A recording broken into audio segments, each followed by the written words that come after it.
Hello everyone. आज हम discuss करने जा रहे हैं इम्पोर्टेंट 15 इंटरनेशनल करंट अफेयर्स। ये अगस्त 2025 महीने का मेरा जो लास्ट वीडियो था उसमें मैंने 20 national important current affairs discuss किए हैं, जो कि एग्जामिनेशन पॉइंट ऑफ व्यू से बहुत इम्पोर्टेंट है। और उसी में हम बोला था कि अगस्त 2025 का जो भी इम्पोर्टेंट इंटरनेशनल करंट अफेयर्स होगा उन सब को लेके एक इम्पोर्टेंट वीडियो बनाएंगे। तो इस वीडियो में हम लोग डिस्कस करेंगे 20 बहुत ही इम्पोर्टेंट इंटरनेशनल करंट अफेयर्स अगस्त 2025 महीने का। तो first of all, Europe's first reasoning based language model was launched by which country? तो आंसर क्या होगा? फ्रांस। एक्चुअली क्या हुआ था, एक फ्रेंच एआई स्टार्टअप था, एआई मीन्स आर्टिफिशियल इंटेलिजेंस। तो उस फ्रेंच एआई स्टार्टअप ने मिस्ट्रल लॉन्च किया था। मिस्ट्रल, MISTRAL, मिस्ट्रल जो नाम है एआई स्टार्टअप का, वो लॉन्च किया था Europe's first reasoning based language model. जिसमें क्या क्या है, उसमें chain of thought of techniques है। Chain of thought of techniques है। वो क्या करेगा, प्रॉब्लम को, जो भी आप प्रॉब्लम उसमें अप्रोच करोगे तो उसको स्टेप बाय स्टेप सॉल्व करेगा। उसके बाद क्या है, तो ऐसा काम करने में उसको क्या लगेगा, हेवी डाटा सेट का ज़रूरत होगा और उसको कंटेंट करना पड़ेगा हेवी डाटा सेट, एंड उसके बीच कंप्यूटेशनल पावर भी बहुत तगड़ी होनी पड़ेगी, जब जाके वो ये प्रॉब्लम सॉल्विंग कर पाएगा। तो अगर वो ज़्यादा हेवी डाटा सेट का इस्तेमाल कर रहा है, उसको हेवी कंप्यूटेशनल पावर भी अप्लाई करना पड़ रहा है, तो जाहिर सी बात है वो एनर्जी भी ज़्यादा कंज्यूम करेगा। तो ये है mistral, that is a French AI startup, और ये यूरोप का पहला रीजनिंग बेस्ड लैंग्वेज मॉडल है। Second question, the 22nd multinational exercise Khan quest was held in which country? तो ये जो खान क्वेस्ट है ना, ये एक एक्सरसाइज है, मल्टीनेशनल एक्सरसाइज। और डिटेल में बोले तो ये एक्चुअली क्या है, एक multinational peace keeping exercise. Peace, शांति, PEACE, शांति बजाय रखने के लिए मल्टीनेशनल पीस कीपिंग एक्सरसाइज। और इसका जो 22वां वर्जन है, 22nd वर्जन, वो 2025 में वो हो रहा है। और ये शुरू हुआ था कैसे, as a bilateral event between USA and Mongolian armed force. कब शुरू हुआ था? 2003 में शुरू हुआ था। तो उसके बाद 2003 से ये होता जा रहा है, और 2006 के बाद ये मल्टीनेशनल मिलिट्री एक्सरसाइज का रूप इसको मिला है। और इसी साल 2025 में, जो कि इसका 22वां इटरेशन है, तो इसमें क्या है, 40 लोग कहाँ का पार्टिसिपेट किया था? कुमाऊन रेजिमेंट। हम जानते हैं इंडियन आर्मी में बहुत सारे रेजिमेंट होता है, सिख रेजिमेंट, बंगाल रेजिमेंट, ऐसे करके राजपूताना, ऐसे करके रेजिमेंट्स जो होते हैं, उसमें से एक रेजिमेंट है कुमायून रेजिमेंट। उस कुमायून रेजिमेंट का 40 लोग पार्टिसिपेट किया था। इसमें एक फीमेल ऑफिसर भी पार्टिसिपेट किया था, 2 फीमेल सोल्जर भी पार्टिसिपेट किया था। नेक्स्ट है Poson Poya. Poson Poya is a sacred Buddhist festival celebrated in which country? Poson Poya एक बहुत पवित्र बुद्धिस्ट फेस्टिवल होता है, जो कि इस साल श्रीलंका में हुआ है, श्रीलंका। और ये जो है, ये हर महीने में हम लोग को पता है एक फुल मून डे आता है। हर महीने में 2 फोर्टनाइट होता है, और हर महीने में एक फुल मून डे होता है। तो इसी 2025 का जून मास जो था उसमें जो फुल मून डे था उसी दिन पोषण पखवाड़ा सेलिब्रेटेड हुआ था श्रीलंका में। क्यों हुआ था? ये एक जो क्या बोलते हैं श्रीलंका का रूलर था जिसका नाम था देवानाम पिया टीसा। उसको सारमन डिलीवर किया था अराहत महिंदा ने, जो कि सन ऑफ अशोका है। इसका मतलब क्या है? श्रीलंका का जो रूलर था जिसका नाम था देवानाम पिया टीसा, उसको सारमन डिलीवर किया था। मतलब क्या होता है? मतलब ज्ञान देना या तो कुछ एडवाइस देना, ऐसा है। तो कौन दिया था अशोक का पुत्र, सन ऑफ अशोका। कौन? अराहत महिंदा।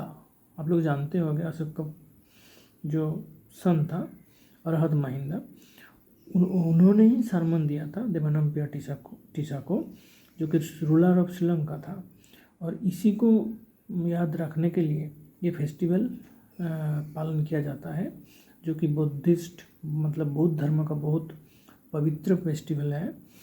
और इसका हाईलाइट में रहता है, इसका जो मोटो कह सकते हो या जो इसका मेन पॉइंट ऑफ व्यू कह सकते हो, वो है अहिंसा और नॉन वायलेंस। उसके बाद which year has been declared as the international year of women. So अभी जो आने वाला 2026 है, ये है इंटरनेशनल ईयर ऑफ वुमेन। कौन डिक्लेयर किया? UNGA यानी यूनाइटेड नेशंस जनरल असेंबली ने 2026 को जो है वो international year of women declare किया है। और क्यों डिक्लेयर किया है? क्या इसका मोटो है, क्या पर्पस है? ताकि वुमेन फार्मर मतलब महिला जो कृषकें हैं उनको बढ़ावा दिया जाए। सो इम्पोर्टेंट रोल क्या होगा? वुमेन फार्मर्स को प्रमोट करना, उसको सपोर्ट करना in terms of food security, in terms of nutrition, in terms of gender equality, in terms of poverty eradication and after all the women empowerment. ये सब purpose को दिमाग में रखते हुए UNGA ने 2026 को इंटरनेशनल ईयर ऑफ वुमेन घोषित किया है। और ऐसा करने के लिए प्रपोजल कौन दिया था? कौन प्रपोज किया था UNGA को कि भाई 2026 को इंटरनेशनल ईयर ऑफ वुमेन बनाओ? तो वो उसका प्रपोजल दिया था United States of America, USA। Who won the Princess of Asturias Award of Sports 2025? So answer है सेरेना विलियम्स को जो है princess of Asturias award for sports 2025 मिला है। क्या है ये जो है princess of Asturias award sports 2025, ये एक स्पेनिश प्रेस्टिजियस ऑनर है for recognization in various field. मतलब कोई भी फील्ड में आप कोई मेंशन वर्दी यानी बहुत महत्वपूर्ण कुछ एक परफॉर्मेंस आपका है, तो उसको ऑनर करने के लिए जो प्रेस्टिजियस स्पेनिश ऑनर है वही है प्रिंसेस ऑफ ऑस्ट्रिया अवार्ड। तो इसी का जो स्पोर्ट्स में ये अवार्ड किसको मिला है? इसी साल सेरेना विलियम्स को मिला है। क्यों मिला है? क्योंकि उसका व्यतिक्रमी टेनिस करियर था, मतलब एक्सेप्शनल टेनिस करियर। टेनिस जो है तो उसमें उनका जो एक्सेप्शनल कंट्रीब्यूशन है उसके लिए, और किसके लिए? और जो है एडवोकेसी फॉर इक्वालिटी, उनका जो एडवोकेसी है इक्वालिटी मतलब समता के लिए, तो उनके लिए। तो ये सब कारण जो है वो उनको एक आइकॉनिक एथलीट बनाती है इतिहास का, और इसी के दौरान उनको princess of Asturias award in sports 2025 मिला है सेरेना विलियम्स को। Next, who won the French Open 2025 in women single tournament? Important question है, तो इसका आंसर होगा Coco Gauff. Coco Gauff actually final में कोको गॉफ के खिलाफ जो था वो था अरियाना साबालेंका। आप लोग नाम सुना ही होगा। अरियाना साबालेंका जो है वर्ल्ड नंबर 1 प्लेयर है। तो अरियाना साबालेंका के खिलाफ इन्होंने फाइनल खेला था और उनको डिफीट भी किया था। और उसके बाद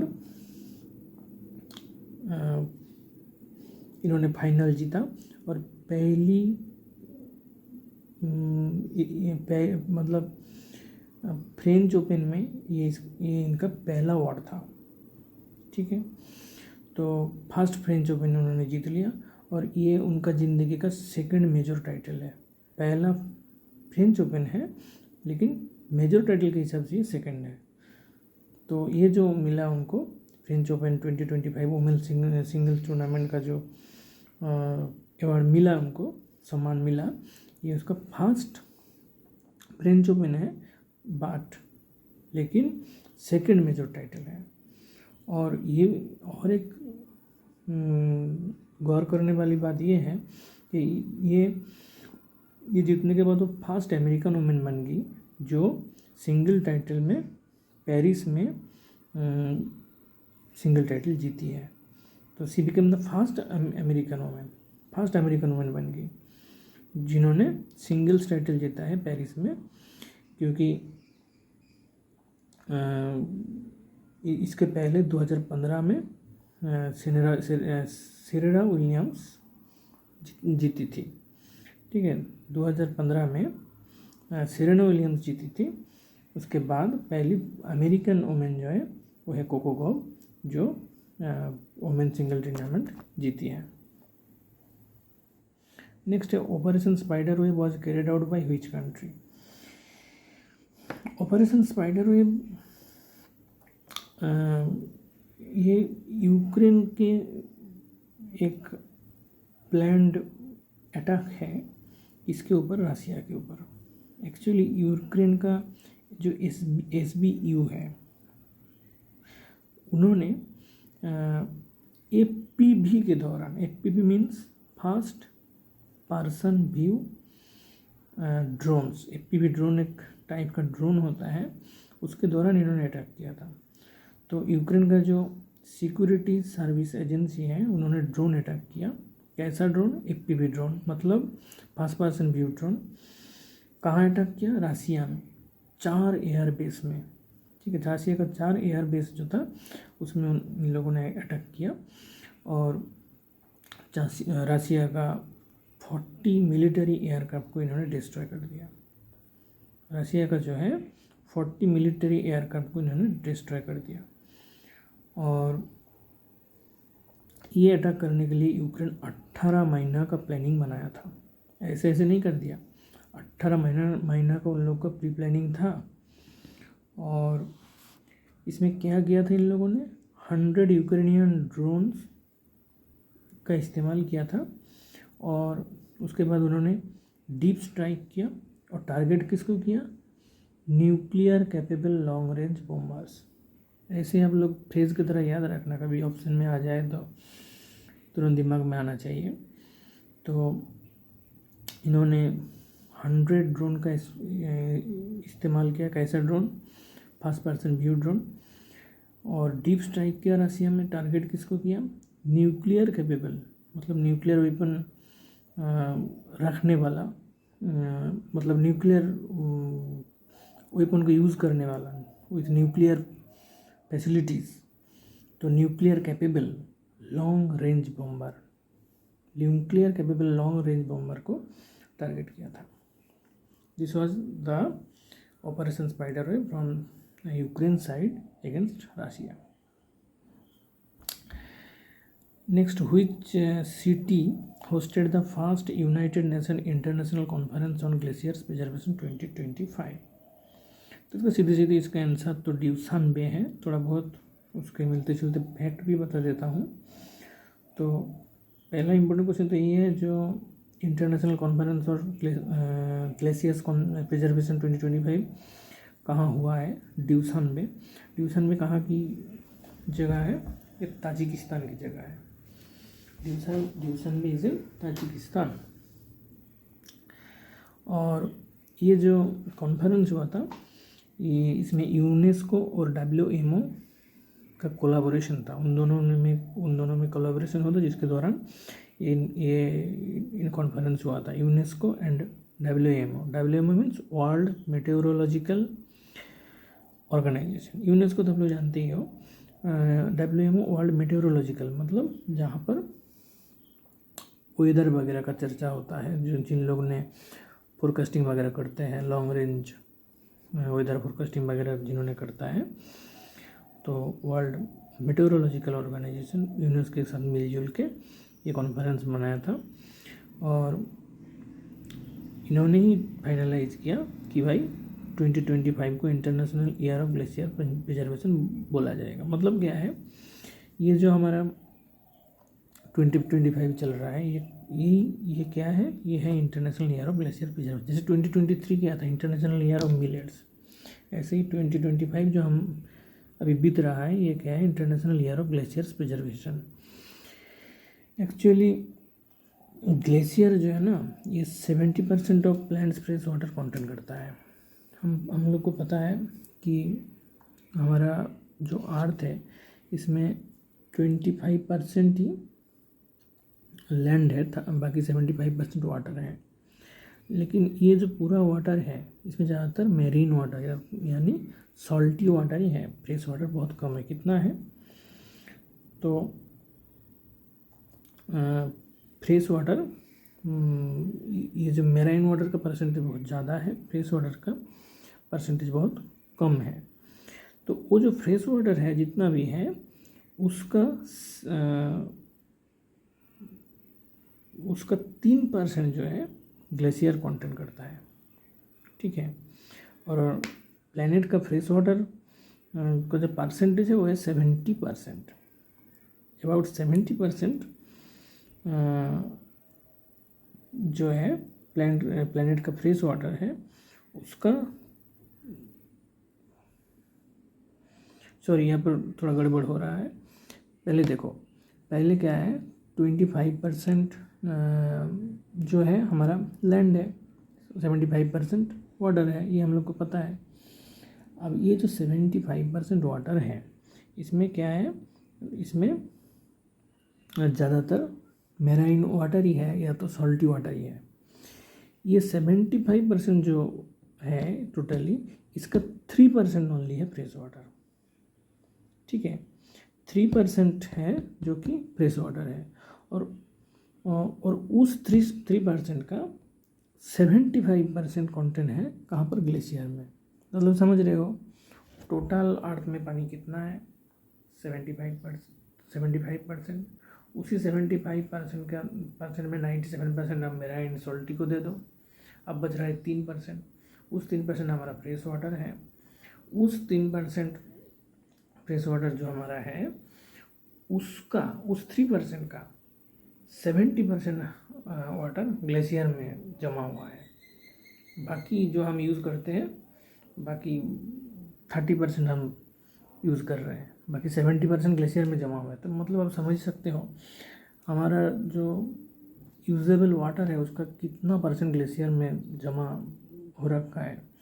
और उसी ग्लेशियर जब ग्लोबल वार्मिंग के दौरान टेम्परेचर बढ़ने की वजह से पिघल जाएगा, तो क्या होगा, एक तो ग्लेशियर घटेगा, दूसरी बात होगा सी लेवल इंक्रीज़ कर जाएगा, तो बाढ़ आएगा, जो कि हम ग्लोबल वार्मिंग में अक्सर पढ़ते हैं। तो ग्लोबल वार्मिंग में हमारा ग्लेशियर जो है, उसमें 70% प्लैनेट का जो फ्रेश वाटर है, तो उसका 70% ग्लेशियर में जमा हुआ है। तो ये था कुछ फैक्ट्स। इसके बाद देखते हैं क्या है। The 11th BRICS parliamentary forum was held in which country. तो ब्रिक्स एक फोरम है जो कि इनिशियली शुरू हुआ था 5 देश के अंदर। क्या है ब्रिक्स, आपको ये नाम से ही पता चल जाएगा। बी में ब्राज़ील आएगा, आर में रसिया आएगा, आई में आ जाएगा आपका इंडिया, सी में आ जाएगा चाइना, एस में आ जाएगा साउथ अफ्रीका। तो इन देश मतलब मिलकर ये जो ब्रिक्स बनाया था, उसके बाद इनमें काफ़ी लोग ज्वाइन किए हैं। अभी 5 मेंबर नहीं है, ज़्यादा मेंबर है। हाल ही में बांग्लादेश भी ज्वाइन किया है। तो ये जो ब्रिक्स है, इनका 11th पार्लियामेंट्री फोरम कहाँ हेल्ड किया गया है, तो ये ब्राज़ील है। आप देख ही रहे हो, ब्राज़ील ही फर्स्ट मेंबर है इसका। ब्रिक्स का पहला वो लेटर भी है, मतलब ब्राज़ील है। तो उसी ब्राज़ील में 11th ब्रिक्स पार्लियामेंट्री फोरम 2025 में हुआ है। और इसमें क्या किया है, पार्टिसिपेट कौन किया है, पार्लियामेंट्स जो कि ब्रिक्स का जो सारा मेंबर है, मैं पहले ही बताया कि पहले 5 मेंबर ने ब्रिक्स भले ही शुरू किया था, लेकिन अभी मेंबर है 10। ठीक है, अभी टोटल 10 मेंबर है। और वो जो 10 मेंबर है ना, उसमें से इंडिया तो है ही। तो उस 10 मेंबर का जो पार्लियामेंट्री जो ऑफिशियल्स है, उन्होंने मिल के इस साल पार्लियामेंट्री फोरम मतलब उन लोग सारे मिलके ये पार्लियामेंट्री फोरम हुआ था। कहाँ हुआ था, ब्राज़ील में। कौन पार्टिसिपेट किया था, parliaments of all the 10 member countries. सारा जो 10 मेंबर कंट्री है, यही एक इम्पोर्टेंट क्वेश्चन है कि ब्रिक्स में हाल ही में कितना मेंबर कंट्रीज है, 10। शुरू में कितना था, 5। बांग्लादेश, इंडिया सब अब मेंबर हो गया। अब ये जो 10 मेंबर है, इनका जो पार्लियामेंट है, सबने पार्टिसिपेट किया है 2025 का पार्लियामेंट्री फोरम में। और इंडिया का डेलीगेट कौन था, श्री ओम बिरला, नाम सुने ही होंगे। तो श्री ओम बिरला इंडियन डेलीगेशन था। और इन्होंने इस कॉन्फ्रेंस के दौरान ये भी बोला है कि 12वीं जो ब्रिक्स होगा पार्लियामेंट्री फोरम नेक्स्ट ईयर, अभी इस साल 25 में 11th फोरम हो रहा है, और इसका नेक्स्ट जो 12th जो पार्लियामेंट्री फोरम होगा नेक्स्ट ईयर, वो इंडिया होस्ट करेगा। कौन होस्ट करेगा, इंडिया होस्ट करेगा। इसी कॉन्फ्रेंस के दौरान 2025 में ओम बिरला बोल दिया है कि भाई अगला जो ब्रिक्स है, 12वां जो ब्रिक्स होगा, उसका जो पार्लियामेंट्री फोरम होगा 2026 में, वो हम लोग अर्थात इंडिया होस्ट करेगा। Who has been named as Maldives Global Brand Ambassador for Tourism 2025? तो कैटरीना काइफ को जो कैटरीना काइफ जो है, उनको ग्लोबल ब्रांड एम्बेसडर बनाया गया है मालदीव टूरिज्म का। कौन बनाया, कब बनी, 2025 में बनी, इसलिए करंट अफेयर्स में आ रहा है। और बनाया कौन है ना, MMPRC means Maldives marketing and public relations corporation. Maldives marketing and public relations corporation जो है MMPRC, इन्होंने डिक्लेयर किया है कि भाई साहब अभी जो है 25 से कैटरीना काइफ होगा global brand ambassador Maldives tourism का। ठीक है, नेक्स्ट देखते हैं। The world day against child labour, important है, एनुअली ऑब्जर्व ऑन, कब इसको पाला जाता है, जून 12। तो जून 12 को जो है world day against child labour के तौर पर माना जाता है। क्या फोकस है, क्यों माना जाता है, ताकि चाइल्ड लेबर, ग्लोबल लेवल में चाइल्ड लेबर का जो अभी चल रहा है उसको घटाया जाए। To focus attention on the global extent of child labour. और क्या किया जाए, ऐसा कुछ एक्शन किया जाए, ऐसा कुछ एफर्ट दिया जाए ताकि इसको घटाया जाए। ठीक है, और सारे जो एम्प्लॉयर्स है, वर्कर ऑर्गेनाइजेशन है, सिविल सोसाइटी में है, इसको अवेयरनेस बढ़ाया जा सके। ठीक है, चाइल्ड लेबर को घटाने के लिए। तो ये सब इनका टारगेट में है। और इस साल का इन लोग का थीम जो है क्या है, ये फ्रेज की तरह याद रखना कभी आ जाए तो, progress is clear but there's more to do, let's speed up efforts. यानी इसका सिंपल मतलब है कि भाई साहब प्रोग्रेस तो हो रहा है, होगा, लेकिन बहुत कुछ करना है अभी, और इसके लिए स्पीड बढ़ाना पड़ेगा, जल्दी जल्दी करना पड़ेगा। Progress is clear but there is more to do, let's speed up efforts. तो इनका मतलब ही है, इनका मेन पर्पस ही है कि भाई global extent of child labour इस टॉपिक में फोकस करना। Action and effort needed to eliminate it, इनको एलिमिनेट कैसे किया जाए उसको बारे में सोचना। और कैसे कैसे सोचेंगे, by bringing together governments, employers, working organisation, civil society, ताकि जल्दी जल्दी इनका प्रोग्रेस बढ़ाया जा सके। नेक्स्ट जो है, which country on the 2025 ICC world test championship finally. तो आप लोग जानते ही होंगे कि भाई इस साल साउथ अफ्रीका जो है ICC वर्ल्ड टेस्ट चैम्पियनशिप जीता है। किसको हराया है?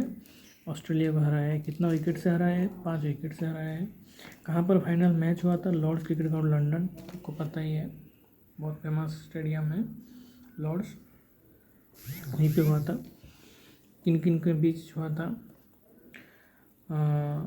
हमारा साउथ अफ्रीका जो है और ऑस्ट्रेलिया एज यूजुअल, तो फाइनल में रहता ही है, तो उनके खिलाफ हुआ था, उन दोनों के बीच में हुआ था और ऑस्ट्रेलिया को 5 विकेट से हराया साउथ अफ्रीका ने। और ये साउथ अफ्रीका इनका पहली बार जीता है, तो ये इम्पोर्टेंट है। साउथ अफ्रीका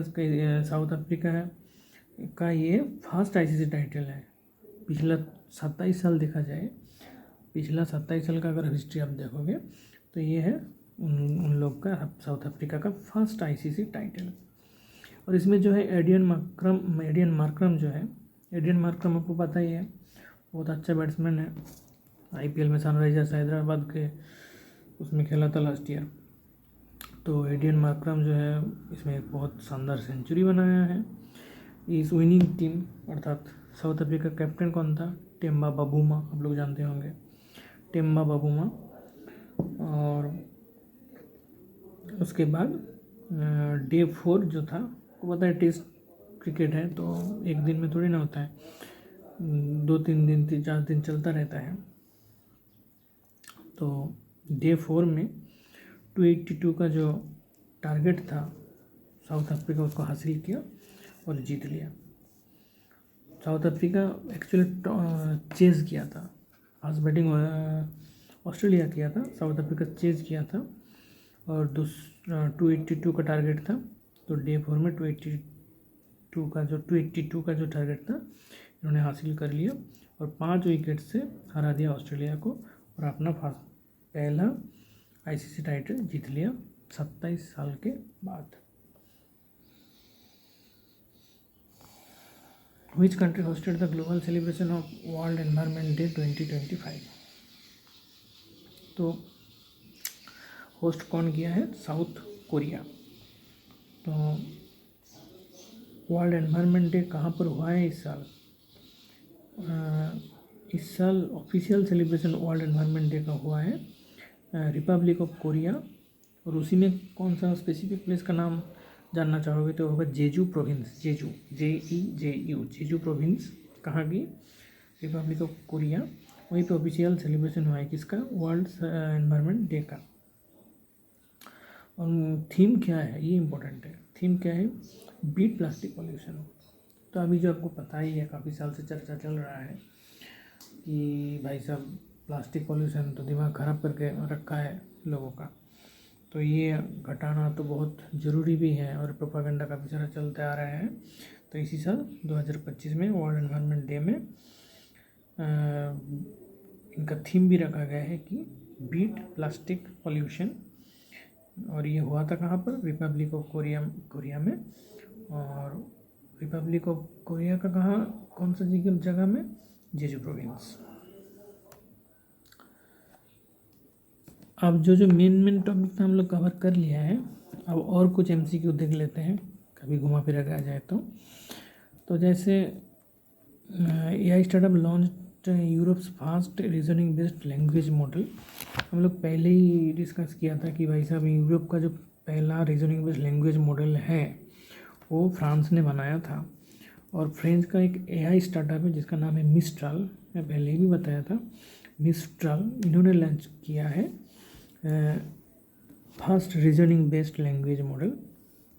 आपको बताया था कि chain of thought of technique का यूज़ करता है, हेवी डाटा सेट का यूज़ होता है, कंप्यूटेशनल पावर का यूज़ होता है और हाई एनर्जी कंज्यूम करता है। Conquest is a multinational peace keeping exercise को ऑर्गेनाइज बाय व्हिच 2 कंट्रीज? तो ये स्टार्ट हुआ था एक बाइलेटरल इवेंट के तौर पे किनके बीच, USA United States of America और मंगोलियन आर्म फोर्स के बीच शुरू हुआ था। कौन सा ईयर में? 2003। Which letter sermon is commemorated during Poson Poya. ये तो हम पहले ही बताया कि भाई ये जो पोसनपुआ बुद्धिस्ट लोग सेलिब्रेट करते हैं ये उनको बहुत सेक्रेट फेस्टिवल है। ये फुल मून डे में सेलिब्रेट किया जाता है। इस साल श्रीलंका में सेलिब्रेशन हुआ है। क्यों किया जाता है? उनका पर्पस क्या है? अहिंसा और नॉन वायलेंस।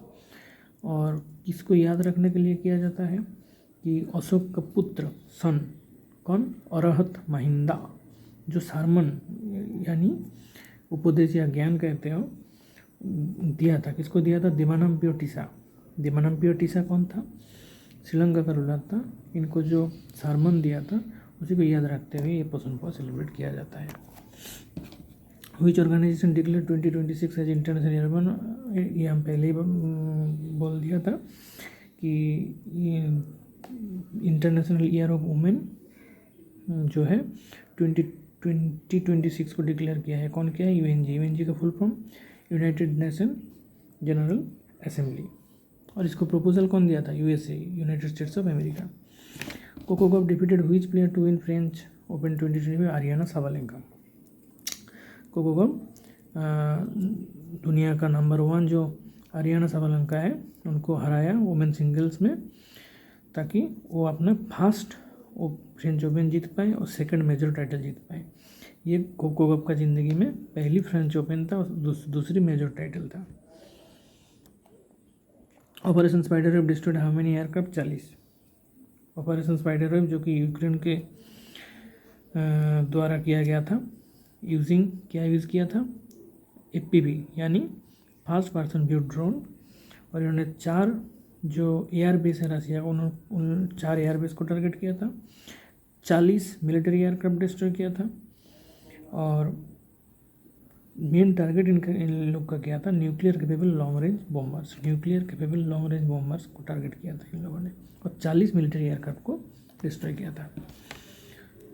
हाँ, हुआ theme of world environment day 2022 हमने ऑलरेडी डिस्कस्ड कि जो वर्ल्ड एनवायरनमेंट डे है इस साल रिपब्लिक ऑफ कोरिया में जेजू प्रोविंस में सेलिब्रेशन इसका हुआ है। और इस साल का थीम जो है 2025 में वो है कि बीट प्लास्टिक पोल्यूशन। तो ये है 20 इम्पोर्टेंट इंटरनेशनल करंट अफेयर्स अभी 2025 का अगस्त महीने का, जो कि बहुत इम्पोर्टेंट है। तो ये 20 हम लोग इम्पोर्टेंट फैक्ट्स भी जान लिए हैं, उनको याद भी कर लिए हैं, उनका रिवाइज भी कर लिए। एक तरफ क्या कहो तो रिवाइज भी अभी हो गया। तो ये सारे जो फैक्ट्स था तो अगस्त 2025 के लिए ये बहुत महत्वपूर्ण इंटरनेशनल करंट अफेयर था। तो अभी अगला महीना भी जो इम्पोर्टेंट नेशनल और करंट अफेयर्स होगा, नेशनल और इंटरनेशनल करंट अफेयर होगा, उनको भी हम कवर करेंगे। ऐसे मंथ वाइज करते जाएंगे।